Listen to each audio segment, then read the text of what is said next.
What you should note is, according to my own experience, and I think we are the guru in this industry, I can categorize the type of incubators into 3 broad categories. One is... Here is Robert, who is an expert in poultry incubators.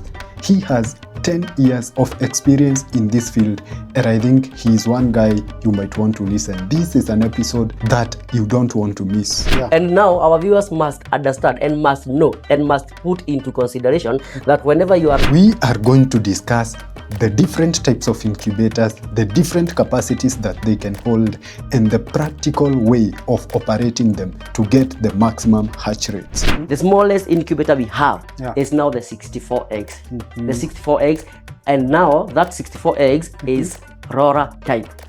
A very good machine. Maybe we can do it practically. We see how it operates. Now, what you should note and what is most important is to advise our client that Mr. Robert is going to explain to us each and every part of an incubator and how it plays an important role to make sure that you get the highest hatch rate in your incubated eggs. The top cover, this should be well noted. Our top cover is the control system, is the engine of this particular machine. These are the sensors. This is the humidity sensor. This is the temperature sensor. One more thing to note, immediately once you switch it on, it will dilect you, it will display you the amount of temperature, the amount of humidity inside the machine. With 10 years of experience in this field, Robert is going to explain to us how to identify between the genuine and fake incubators in the market. It's good to make it known to our client that many fake incubators are outside there. Initially, what we used to do ourselves, we used to, once we import the machines from China, once we sort them, there are others that we disqualify them for consumption. But now you see, they find ways back into the market. So every moment you go out there, you want to purchase a machine, tell that particular guy, you have to put them to task. I want to see whether this machine will return the eggs once I put the eggs into my machine. If you tamper with this machine, if you tamper with this computer, I'll know from wherever I am. I'll know from this particular laptop. I'll be able to tell that particular person have tampered with the machine. If at all your machine misbehave, I'll be able to detect from my machine. What is one of the main problem or challenge that you see farmers facing when they are using these roller type incubators? The biggest thorn in the flesh is... And with all this experience in this industry, this is what he got. We've got many customers who have witnessed 100% hatching. Majority of them. 100% hatch rate, to be honest, seems like a long shot. That's why I had to ask this specifically for starters. For starters, at least 85%. For starters, you must get 85%. If all conditions are met. If you have issues with your eggs hatching, Robert usually comes to your farm to do a postmortem, but do not dispose those eggs until I come there, and we shall break them down with you in your presence, one by one. One last thing maybe I should mention, in case our client have difficulties with markets of chicks, we connect them with the markets of their chicks.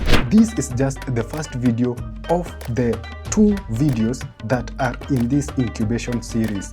In the next video that we release soon, we are going to visit a farmer who is doing the incubation business on his farm to see these machines in action and the kind of hatch rates he is seeing on his farm. If you haven't subscribed, subscribe and leave a comment in the comment section if you have any question, and also tell me where you are watching from. Hello farmers, welcome to Agribusiness Insider. Today we are in Thika, where we are going to bring you everything that you need to know about incubation. Today we are going to look into different types of incubators. We are going to look in how you can hatch your chicks.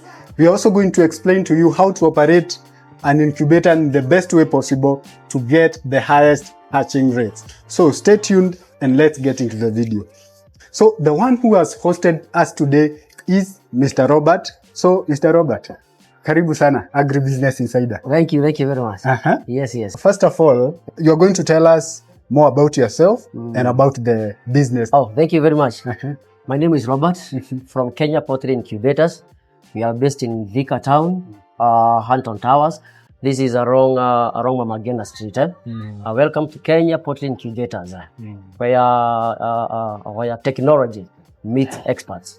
Yes, karibu sana. Thank you so much. Yes. So, Bwana Robert, first of all, the first question that I would ask is, Yes. how did you get into the incubator business? Oh, yes. Now, it has been a journey since the year 2011, 2012. The season where quail was on high demand. That's where now we sat down and decided or figured out how then can we be able now to manufacture a lot of quails because the market was so high. And that's now where the minds of making an incubator or coming up with an incubator, a very highly efficient incubator came in. And that's where now we imported the first incubator from China to Kenya. And now from that particular one incubator, that's where now we've been able to manufacture a lot of incubators until the situation whereby at the moment we can manufacture an incubator from zero to the last process. Yes. So every activity happens here. The assembly, this is the assembly point. Yeah, everything happens here in as much as we have a workshop upstairs. Now that's where the assembly takes place. Now, as you can see, this is like more of an office, more of an inquiry place, whereby when the customer comes in, he gets to know everything concerning the incubator. You know, there are things maybe that maybe we cannot disclose everything to the client. Maybe how the incubator is manufactured now from the first, that now should be a secret now between us and the workers. But now this is now the selling point of an incubator. But now others are imported, like the small machines, like this one, the small size machine. This one from here up to here, they are imported. But now once we get to the medium size, the 500, the 1000, the 5000, we manufacture, we assemble them from here. Once we import the components from China, from Igrad, from Germany, now we assemble the part, we assemble the body now from scratch till that particular place whereby we come up with a whole made unit. Very efficient, very reliable, very economical. So, Bwana Robert, yes, maybe you can tell us what made you to start specifically this business? I was employed by a certain guy of which I will not mention, who now had a very high interest in this business. But now after working for him for a few years, then it just came in my mind that maybe what if I do this thing as my own? Maybe by so doing, I'll venture more or I'll invent more on how to make this business more thriving. And maybe I'll come up with more recoveries, more discoveries. Because as you can see, from then, it's allowed 10 years for us. And since then, we've gone a wrong way. We've made a lot of inventions. We've made a lot of progress, a lot of updates, even to the machines up to right now. Because right now, you can see, in fact, by then, we never had this type of machine. We never had this kind of model of machine. Because we have really progressed. And you have said that you started the business when the quail business was in boom. Yes. How do you then, within these 10 years of experience, when did you now transition from the quails? Because right now, which are the most species of poultry do you deal with? Mostly we deal with chicken. The KENYAN one. The KENYAN ones. Yes. So how did you now transition from now the quail to get now into the KENYAN? It's quite an interesting question, because as you know, after now what transpired after the quail business now went down. Now having that we had a lot of machines, we had already a lot of inventions in the industry. So and again, bearing in mind that quails are in the family of poultry. It's like now a chicken. That's why now the idea came now that we will no longer do the quails because now the business like it has already died. Now that's why now we picked up now with the KENYAN chickens. And actually since then the business has been doing well. A lot of people have really purchased this machine. A lot of people have really set their own businesses through this machine. It is a business which is worth testing. Yes. True. When it comes to incubators, do we have different types, varieties, digital, manual ones? So I think that is also something that our viewers would want to know. Actually, as I had said, it has been a journey, and currently we have a number of incubators. We've got a number of like 3 types of incubators. The first type And this is one of the things that I would wish my viewers to take note. Yeah. Because majority have been buying these things blindly. Majority have been going to the market just to buy, to look for an incubator, not with studying or not even putting into consideration what type of an incubator does one want. Simply because now the type of incubator to buy, now it's dependent on what you want to do. You get? And again, maybe what is your capacity? How many chickens, how many chicks do you want to produce at one given time? All right? And again, maybe the cost of an incubator or the amount of capital you have. Now, what you should note is, according to my own experience, and I think we are the guru in this industry, I can categorize the type of incubators into 3 broad categories. One is the type of incubators that we call the Aurora type. The Aurora type, it's like, maybe we can do it practically. The Aurora type is the kind of incubator which now, inside the machine, has these kind of things. These are the Auroras. These are the Auroras. And I can say it's a good type of machine, because now the work of this particular Auroras is when the time comes, because the computer, the incubator is computerized, and again it is programmed such that after a certain given of time, these Auroras will roar on their own automatically. Now giving an egg a 360 roar. Now you get. Now these are the ones we call the Aurora type. Very efficient, very effective. Now simply because now the egg will have a 360 degrees tilting. Now that the machine, now the egg will have the best condition inside the machine wholesomely, 360 degrees. Now this is one type of Auroras. Now the second type of this is also Aurora type. It's Aurora type. The second type of machine is the Seta-Type, like this one. This is what we call the Seta tray. Now you see, this is where we place our eggs. And now our viewers must understand and must know and must put into consideration that whenever you are placing your eggs inside the Seta machine or the Seta tray, the sharp edge must face downwards. Now you get.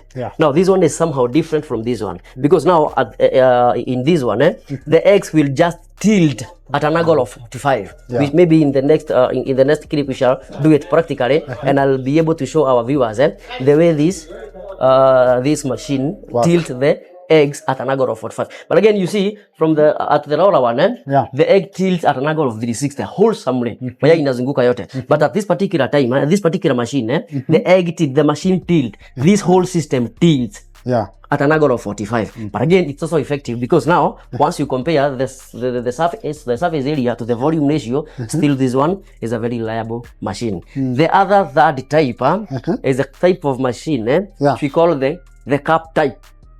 The cup type. Although the cup type currently is not, it's out of market. The cup type is whereby if you can look inside this machine, you'll find that it has to have things like cup type, like cups, where you place your eggs standing. You see, but now this one is out of market at the moment. It's out of stock. We no longer import this type of kind of machines because this kind of machines was replaced by the Aurora type. Those are the 3 broad categories of incubators we have in the market right now.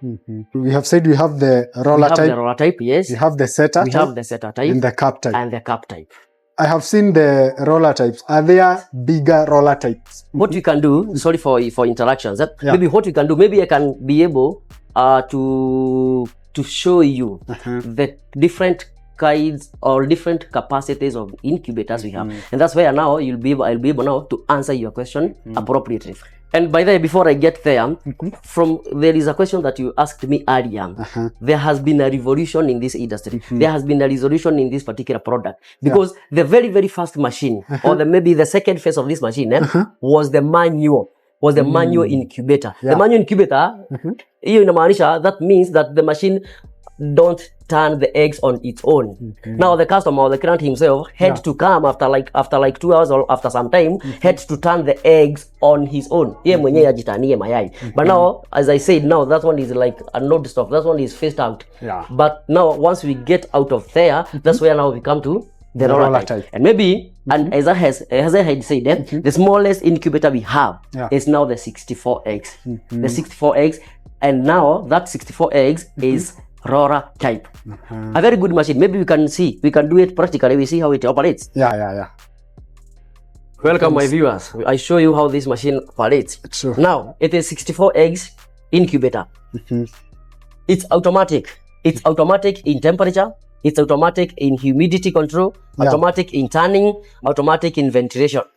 That means it's completely everything is automated. Okay. Now, if you can look here, this is now the amount of temperature currently. And as you can see, the temperature is increasing because of what? Because the amount of temperature currently inside the machine is less than the required amount of temperature. And now the machine has already sensed that the temperature is less than the set value.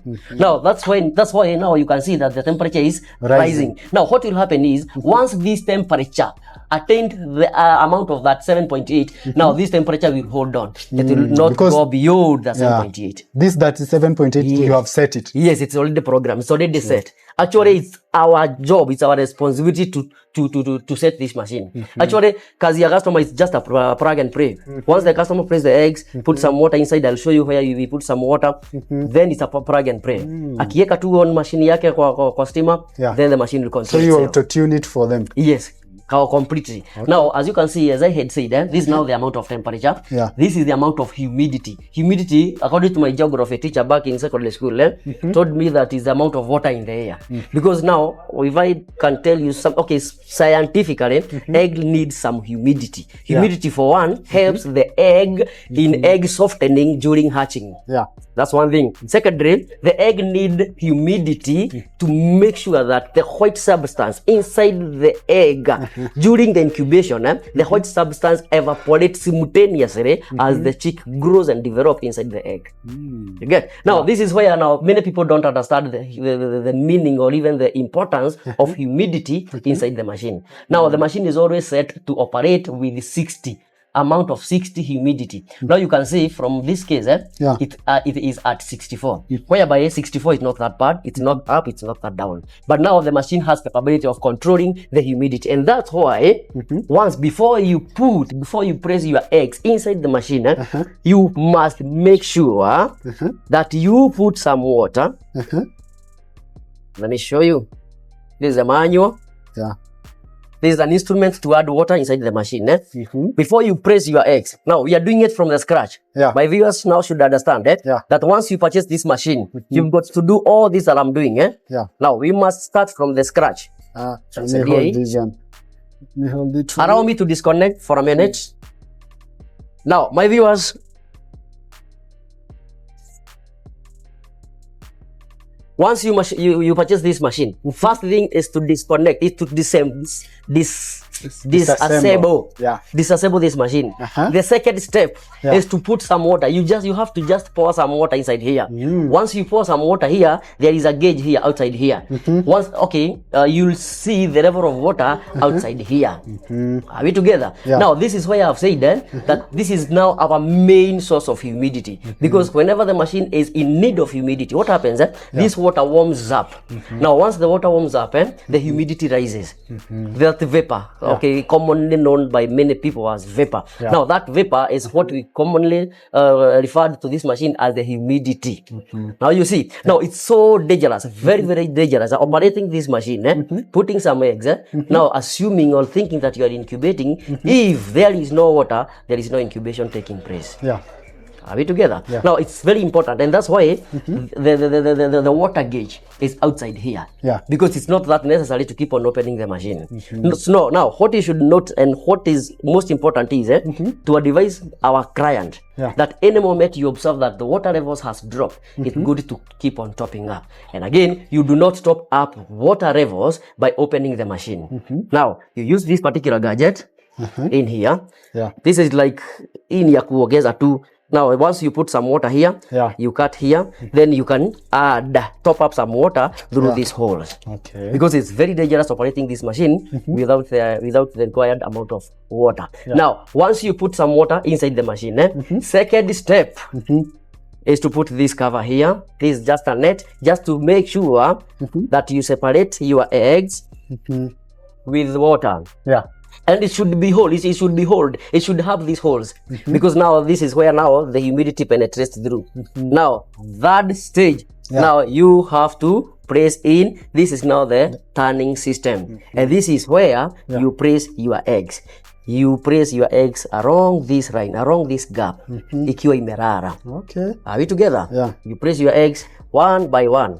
Very slowly. We expected to see a tray for this one, but No, this is not. No. It's not a tray. It's not a tray. But it's now the turning, the turning gasket. Are you together? So when you place an egg here, it will just turn at that point. It will just turn after every 1 hour 30 minutes. The eggs must turn because this tray itself, it's what will the roller itself is what will roar.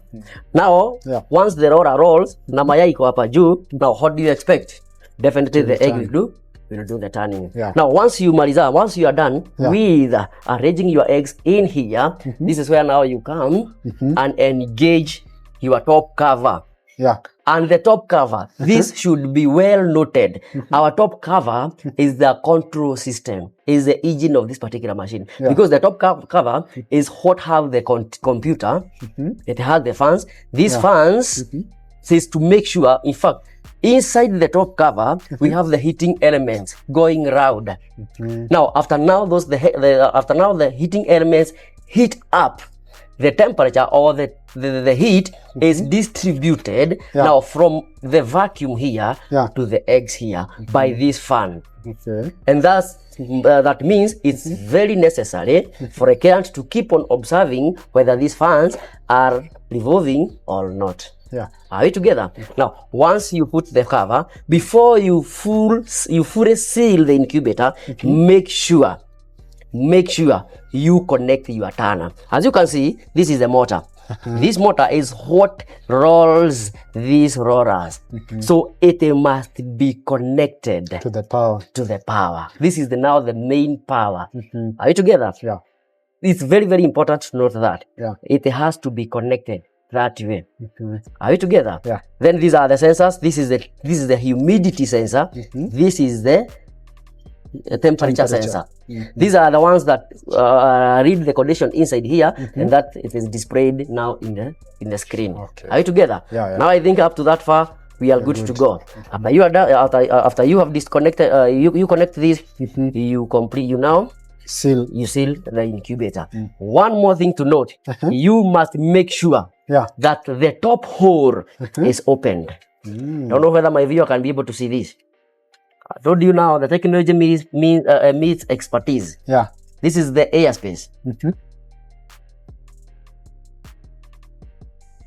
You have to make sure that you open the top hole. It is now the airspace, because it should be noted, it should be known throughout that an egg is arriving in. The breathes out, the breathes in. That's the very last thing. It's important to cover our machine with this particular form. So this one is not only for transport? It's not only for transport. In fact, it's very essential, very important. Because again, once you should know, what you should know is it assists, it helps machine to maintain the warmth inside. Assume the electricity goes. Now this one now assists and helps the machine to conceal the temperature inside. Okay, because again, this is plastic. It's not a good conductor of heat. So what will happen is the moment the moment the electricity goes off, the temperature inside will just go off automatically or within a very short period of time. But now with this, it will make sure that the temperature inside is released gradually. And again, it maintains a good look of the machine. You can see it's now a neat thing outside there. Also, it makes it safe. It makes it also safe, because again, now you see maybe something falls off or something, it makes the machine safe. Now we are assuming that we have the eggs inside there. Now we come and we switch off our incubator. Immediately once you switch it on, it will dilate you, it will display you the amount of temperature, the amount of humidity inside the machine. And within no time, within a fraction of like 20-30 minutes, it should have balanced everything. Temperature, the prevailing temperature versus the set value of temperature, the amount of humidity versus the set value for humidity. Our computers are genuine. Yeah. It's good to note. It's Yeah. good to make it known to our client that many fake incubators are outside there. You buy an incubator from the street. You buy an incubator from the online, from online vendors, from people who don't even have a shop. Now, what you should expect is after now you put some egg. After now 21 days. Yeah. Only to expect 64 egg, only to expect 64 chicks, you only have 5 or 10 chicks. That's not business. Do maybe offer some warranty Yes. to the machines, so that when they are buying it, they are assured that it is of quality. Definitely. Very nice to mention. Yeah. Our machines have 1 year warrant. Our machines have a year warrant. Yeah. That just in case of anything. Yeah. If maybe the machine does not operate, the machine does not don't have the performance, you bring it back, or else maybe we send our technician to where you are.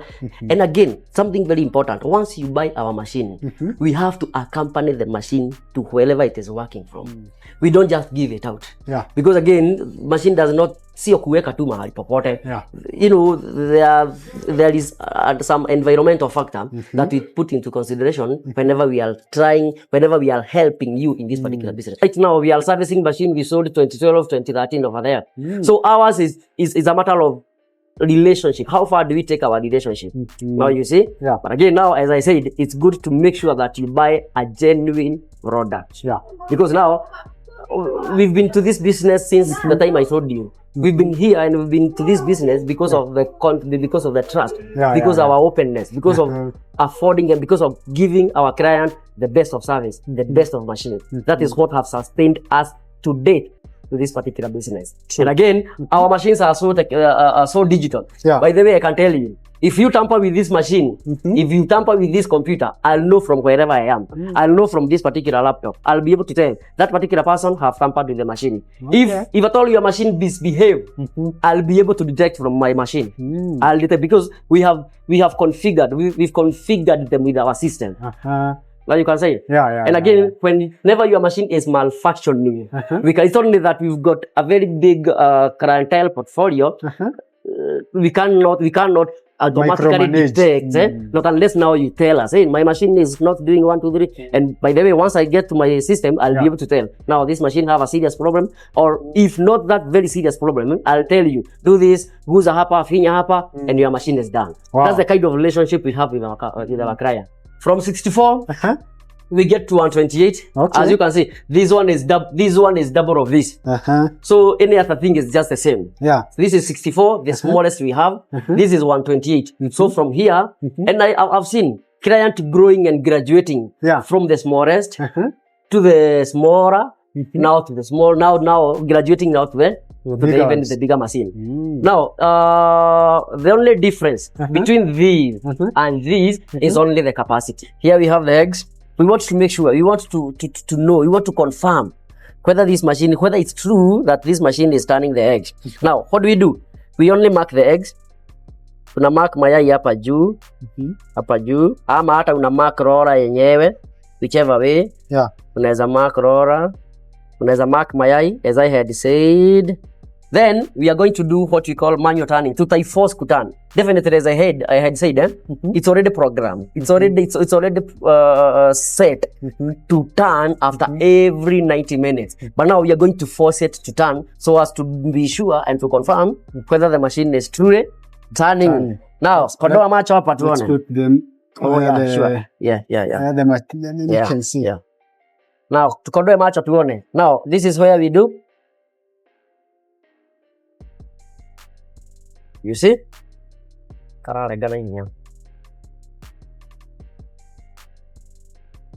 You see? I will do it again. To upper station. You see? We are manual turning. We are doing the manual turning. We are forcing it. Yeah. That's why it's disconnecting so fast. But again, basically, that's what happened. Now the lines have disappeared. Now you see the lines have disappeared. Okay, it has to do that for 90 seconds. It has to lower for 90 seconds, so drastically, so slowly. It's only that the time has not yet come. But now we are trying to force it to.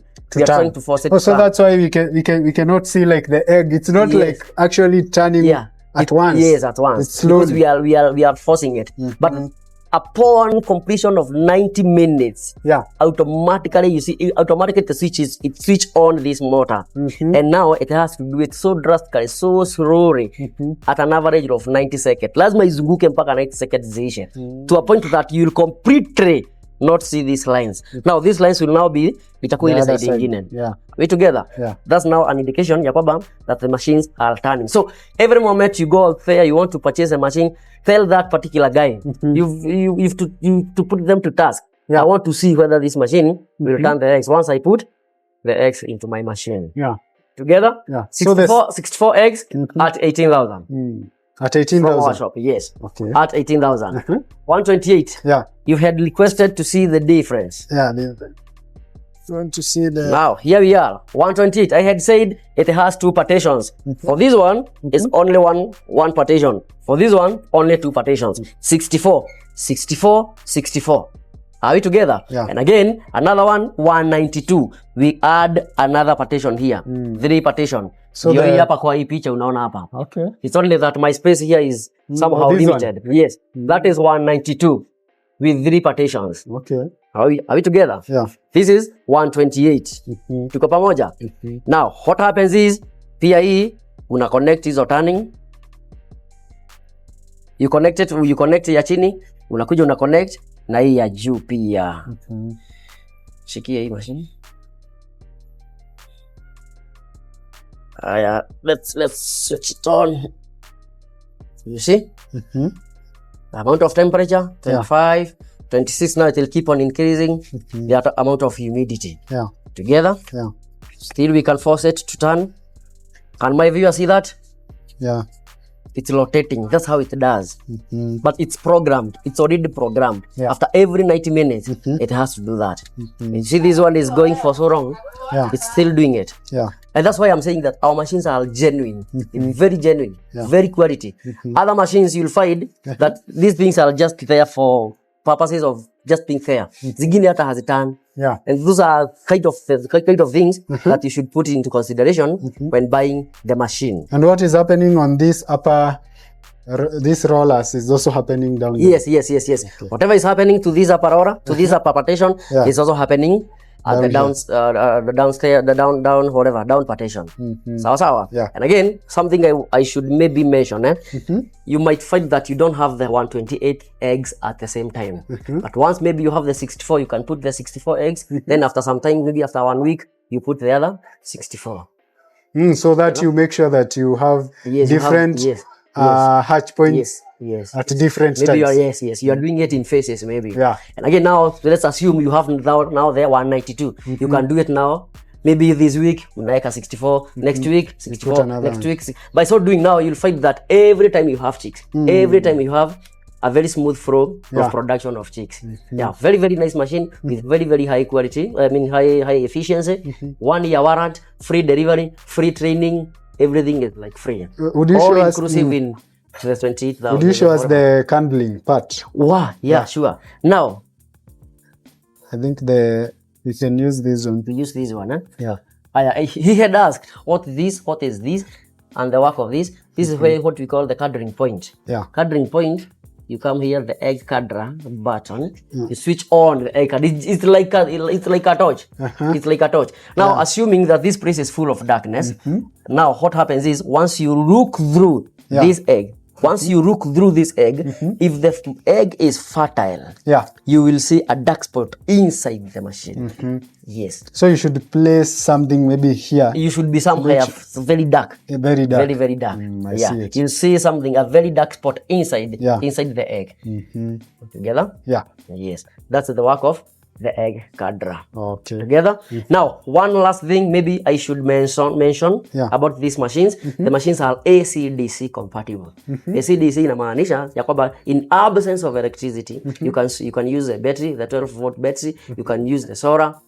Direct without even using the inverters and whatever, because it comes with 2 cables, the AC cable and the DC cable. So now let's assume that we don't have the electricity at the moment. So you'll just take your battery, you just clip on the two terminals, Yeah. positive and negative. Then You connect this whatever, Yeah. you just connect it inside there. And the life continues. Yeah. It's AC/DC compatible. What is one of the main problem Yes. or challenge that you see farmers facing when they are using these roller type incubators? The biggest challenge is the placement. Where you are placing this machine really matters. Yeah. Because now what we call there is the outside condition and there is inside condition. Kitu ya kwanza, people should understand and should know, and I think it's a secret which many people don't know. Hii machine inahitaji mahali warm. Yeah. It requires a very very warm place. Now the problem is that ukienda uweke mahali cold, definitely there'll be so much war between the external conditions and the internal condition. That's why you'll now find that that the machine keeps on fluctuating every time. Keeps on fluctuating. It's like there is a very big tug of war. Kitu ya pili, the biggest thorn in the flesh is the mayai, is the eggs. The eggs. Many people don't know how to distinguish mayai nzuri ya kuweka kwa machine na mayai haifai. Because you'll find that a lot of eggs in the market, a lot of eggs in the village, in every place, they are not fertile. And in case they are fertile, maybe they have overstayed. You should be very very cautious about your eggs. Yeah. And I can assure you, once umeweka mayai mzuri hapa, fertile, fresh, you'll experience over 90% hatch rate. When we are talking about fresh, how many days are we talking about? In fact, according to us, we insist of not more than 5 to 7 days old. Yes. So an egg that is more than 1 week should not be incubated? Should not. Once you have fresh and fertile eggs, my friend, you'll have to enjoy. Good quality chicks. We've got many customers who have witnessed 100% hatching. Majority of them. Yeah. One should be sure, 100% sure of their source of eggs. Initially, what we used to do ourselves, we used to, once we import the machines from China, once we sort them, there are others that we disqualify them for consumption. But now you see, they find ways back into the market. Now you are like, machine, I wrote a certificate ya kuirudisha. Now it's back in the market. And that's why now, once it gets in the heart of the client, once you not uweke mayai mara 100, it will not get your way. This one is 28,000. 28. Our prices are not fixed. Definitely they are negotiable. So farmers, as you have heard, a good quality machine won't substitute poor quality eggs. Yes. So you get a quality machine here at Kenya Poultry Incubators here at Thika. Come get your good machine here and make sure that your source of eggs is good, and that way you are guaranteed a high quality hatch rate. Yes. From 192, this is 64, 128. So from 128 tumesema, once you put another layer up, that's 192. 192. From 192, we come direct to 300. 300 eggs, still Aurora type. Yeah. Here it is. Very, very effective machine. And it's a 300 capacity, 300 eggs at only 55,000. Wow. 55,000. This is where you press your eggs. You press your eggs. These are the motors for turning. These are the fans for heat distribution. This is where now the temperature is manufactured. Then it's distributed into this press. So those are the heating coils. Yes. What about the water? Where do you place? Here down. Okay, so there is a compartment. Yeah, there is compartment for water, for humidity. A separate one. You just insert it inside. Okay. Yeah, very, very nice machine. Still in the market. And I think, as I had said, it's the oldest model we have. Now, it's a very, very And this one is nice the machine. operation. This is now the computer. Yeah. The controller, the It's computer up of here. the machine. This one is external, not like this one. It's external. From 300, now we get to the 500 capacity. 300 capacity. Now we switch to the Seta now. Yes, now we switch to the Seta-Type. The Seta-Type. Now the maximum for rollers is? The maximum for rollers is 300. 300. Currently. The price is? The price is 55,000. Amazing. Actually, initially, we used to have a 500 capacity roller type, but we phased it out because of 1 or 2, 3 factors. Here we are, the Seta-Type. This one is locally assembled. It's locally assembled. Hii ni kazi yetu, ya mikono yetu. All what we have to do, we had to do is to import all these gadgets. This is a computer. These are the setters. As I said, once you put this, you place your eggs into this machine, always make sure that the sharp end, always make sure that the sharp end faces downwards. Or the narrow end. Yes. Together? Yeah. Always make sure that narrow end face downwards. Are we together? Now after that, let's assume that we have arranged our eggs into the machine. Now, very simple. The machine is just a plug and play. As I said, like those are the earlier machines. And maybe you can tell them the reason you are placing it this way is because also the air cell is up. Yes.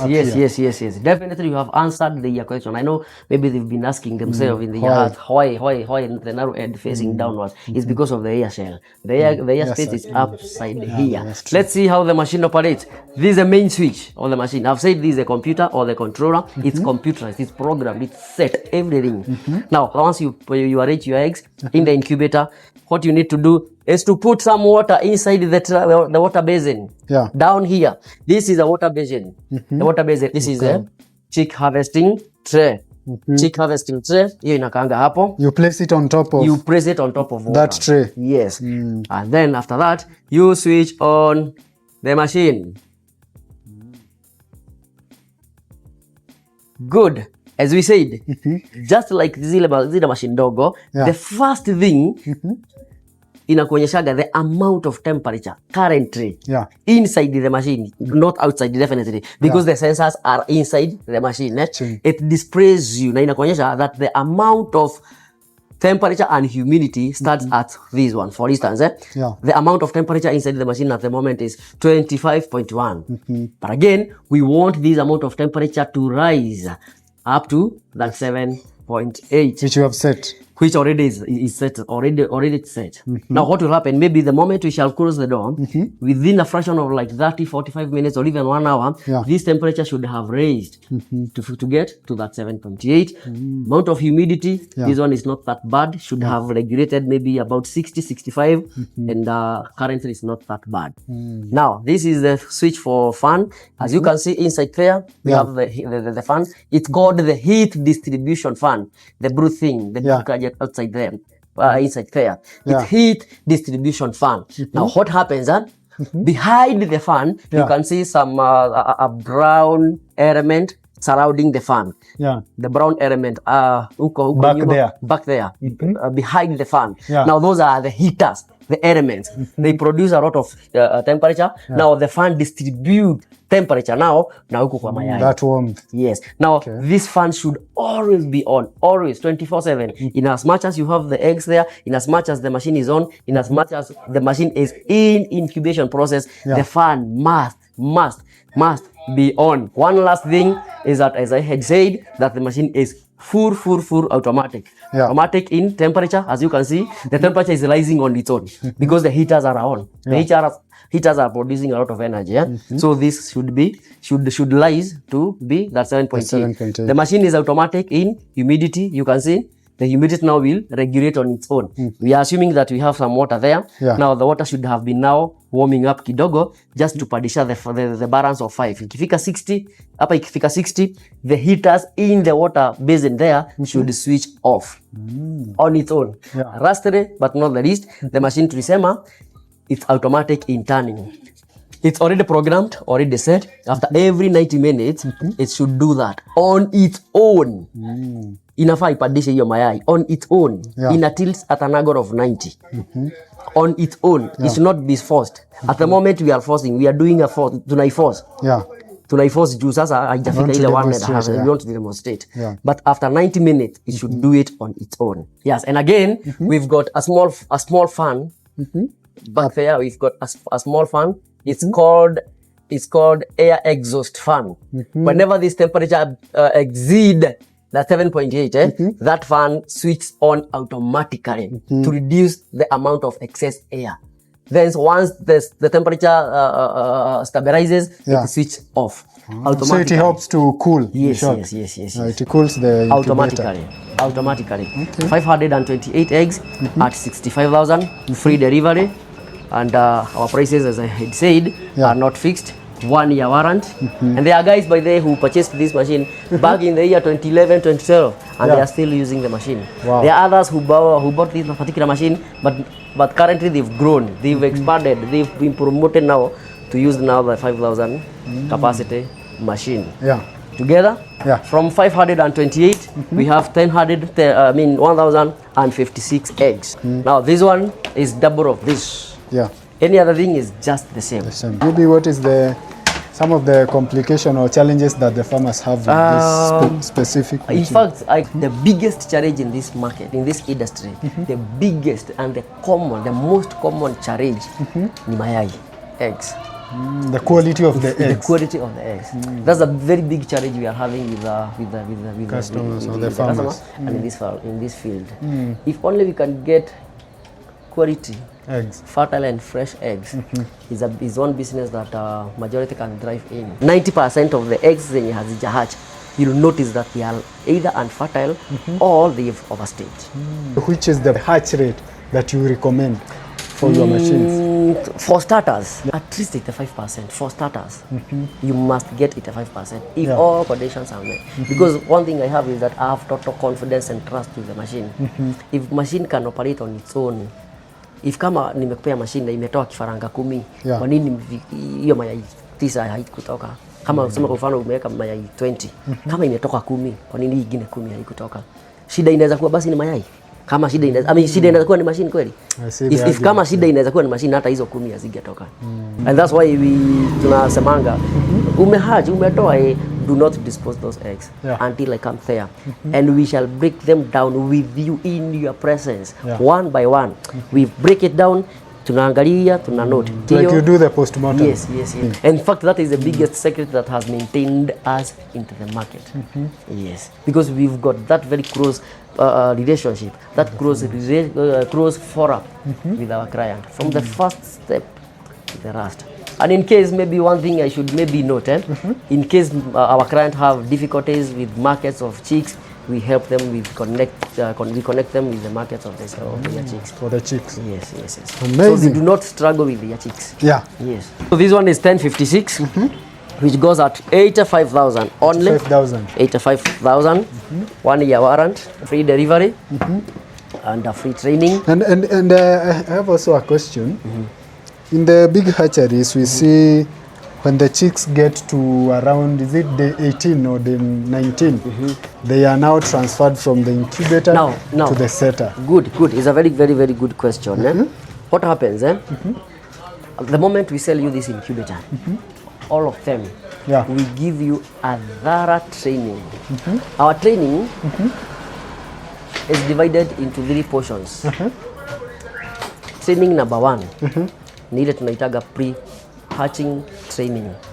We have to take you down, we have to train you on the quality of eggs, on the kind of eggs to hatching, that kind of things.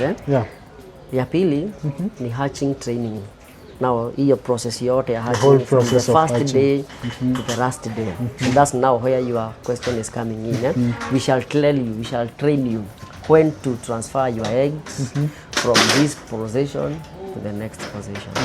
Now, you see, it's a broad topic. It's a broad kind of topic and subject. And I think in our next segment, we shall now be able to go there into details. But now that falls under category of training. Yes, there is something like that, but now it's a broad, it's a training on its own. And now the third kind of training, the third classification is now the post-hatching training. Now after sasa kifaranga ametoka, how do we handle this particular kifaranga? Post-hatching. The kind of vaccination we do, the kind of temperature we give in the brooder, what this brooder is, the specification of the brooder, feeding program. So it's not only about the incubation. Not only about it's before and after the incubation before, during and after. And after. Yes. Okay. Yeah, it's a training on its own. Amazing. And a very good one. Good. 1056. At 85, free delivery, training, warrant, you only pay upon delivery. And after the training has been carried out. After now you are certified. You are certified in this area. You've seen the machine. Here is the machine. The training has been carried out. You are comfortable with the machine. You are comfortable with the training. You are just certified with our service. That's the only given time that you pay through our pay bill, not cash. Yeah, so after this 1050 after capacity, 1056 we go to 1232. It's just like the same same size, but inside this whatever unit has extra Seta trays. It's called 1232. Yeah. From 1232 we have a 1584. 1584 is half of this. It's half of this. Yeah. 1584. Now half of these inabebaga 1584, inabeba 2112, inabeba 2378.